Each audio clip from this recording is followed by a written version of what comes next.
Հրապարակ թերթը գրում է Ռոբերտ Քոչարյանի հարցազրույցից հետո ԿՓ ֆրակցիան հարձակման անցնելու, Քոչարյանին ու նրա ընտանիքին սատկացնելու հրահանգ է ստացել։ Վերջին օրերին մեծից փոքր ժամը 1 լայվ են մտնում, ստատուսներ գրում, հարցազրույցներ տալիս Քոչարյանի մասին, կրկնում անցած 7 տարիներին շրջանառված հետո հերկված լեգենդները։ ԿՓ-ում չեն կարծում, որ սև PR-ն էլ է PR, եւ կարող է այս արշավի արդյունքում Քոչարյանի ռեյտինգն ավելի բարձրանալ։ Նրանք աշխատում են իրենց կայուն ընտրազանգվածի վրա, որը նախկինների նկատմամբ անհաղթահարելի ատելությամբ համակված եւ վրեժի ծարավ ունի։ Ու որքան էլ հիասթափվի այս իշխանության քաղաքականությունից, ընտրության պարագայում նորից ընտրելու են Նիկոլ Փաշինյանին, այլ ոչ թե Ռոբերտ Քոչարյանին։ Իդեպ ԿՊ-ում ոմանք կարծում են, որ Փաշինյանի կնոջ Գրեյիկ բառապաշարն էլ է դրան միտված վերականգնել իշխանության կայուն էլեկտորատը, որը հիմնականում կազմված է ոչ գրագետ, հայոյանք սիրող զանգվածից։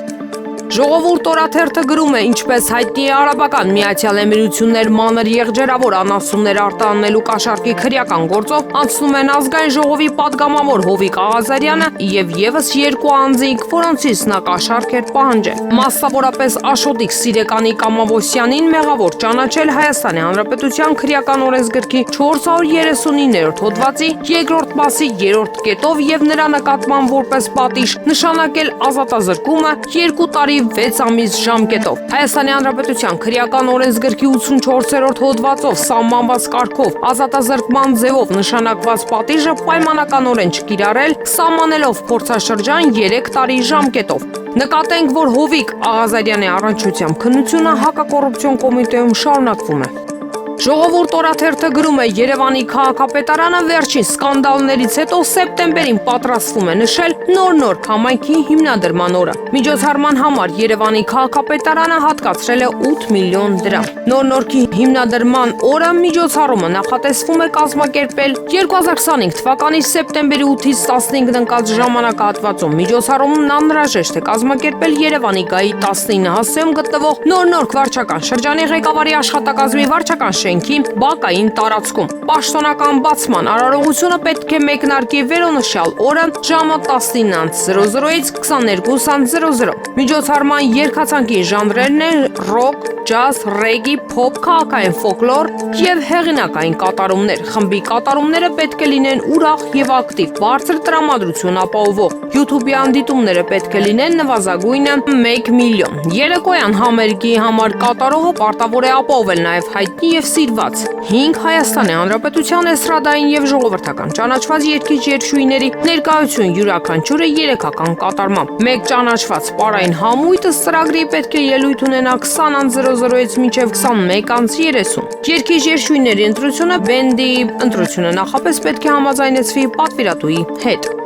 Հրապարակ թերթը գրում է, անցած ուրբաթ գրել ենք, որ Շենգավիթի թաղապետ Ռազմիկ Մկրտչյանն իր ղեկավարած հիմնարկի նախկին եւ ներկա աշխատակիցների վերջին ձերբակալությունից հետո ազատել է թաղապետարանի առևտրի եւ սպասարկման բաժնի բոլոր աշխատակիցներին։ Ավելի ճիշտ, մայիսի 20-ի ձերբակալությունից հետո իր տեղակալի միջոցով բաժնի 1 տասնյակից ավելի աշխատակիցների հորդորել է 1 մարդու պես ազատման դիմումներ գրել։ Սակայն թաղապետարանի մեր աղբյուրներից տեղեկացանք, որ երկուշաբթի մի քանիսին բաժնի պետի գլխավորությամբ հետ է կանչել աշխատանքի։ Պետը ասում են իր մտերիմն է, մի քանի աշխատակիցներ էլ պետի մտերիմներն են, այսինքն ազատվել է ոչ յուրայիններից։ Ասում են Ռազմիկ Մկրտչյանը վերջին ձերբակալություններից հետո աննկարագրելի անհանգիստ է, հասկանում է, որ իրեն էլ կարող են հասնել։ Իդեպ ավականու վերջին նիստին նրան հազիվ են ճանաչել, պարզվում է վերջերս քթի վիրահատություն է տարել եւ դեմքն ամբողջությամբ կերպարանափոխված է եղել։ Փաստորաթերթը գրում է, մեր ունեցած տեղեկություններով հատկապես սննդամթերքի անվտանգության տեսչական մարմնի հետ կապված Նիկոլ Փաշինյանը բավական զայրացած է Արայիկ Հարությունյանի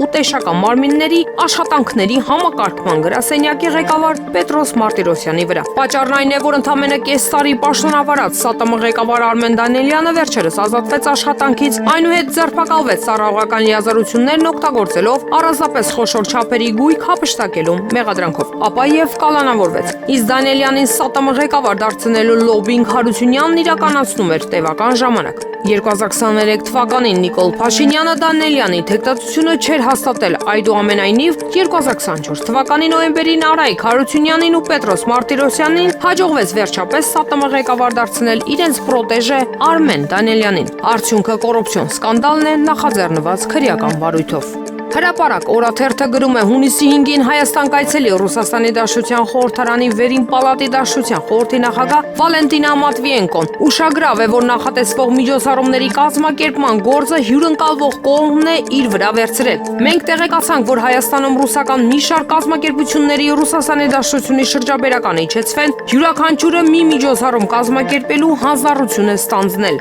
Կապանում եւս միջոցառում է սպասվում Ռուսաստան-Հայաստան քույր քաղաքների միջև երկխոսության զարգացման թեմայով։ Հասկանալի է, թե ինչու է ընտրվել Կապանը, շուրջ 3 տարի է Ռուսաստանի Դաշնությունը շահագրգռված է Կապանում հյուպատոսություն բացելու հարցում, սակայն մեր իշխանություններն ինչ-ինչ պատճառաբանություններով տորպեդահարում են այդ գործընթացը։ Ամիսներ առաջ Ռուսաստանի Դաշնության արտաքին գործերի նախարարության խոսնակը հայտարարեց, թե Մոսկվան ակնկալում է, որ մինչև մայիս հստակություն կլինի Հայաստանում հյուպատոսություն բացելու հարցում, սակայն մայիսի վերջին ենք մոտենում, դեռ չկա։ Երեք Հայաստանում գտնվող Սերգեյ Լավրովն էլ անդրադարձավ թեմային, ասաց, որ հյուպատոսության բացման նախապատրաստական աշխատանքներ են ընթանում, մինչդեռ մեր աղբյուրներն ասացին, որ առանձնապես աշխատանքներ չեն տարվում։ Հրապարակ թերթը գրում է Ռուսաստանի Դաշնության արտաքին գործերի նախարար Սերգեյ Լավրովի Հայաստան կատարելիք այցից առաջ Ռուսաստանի Դաշնության արտաքին գործերի նախարարությունն հայտարարություն տարածեց, ներկայացնելով այցի ծրագիրը։ Նշված էր, որ ավանդույթի համաձայն ծաղիկներ կզետեղեն անհայտ զինվորի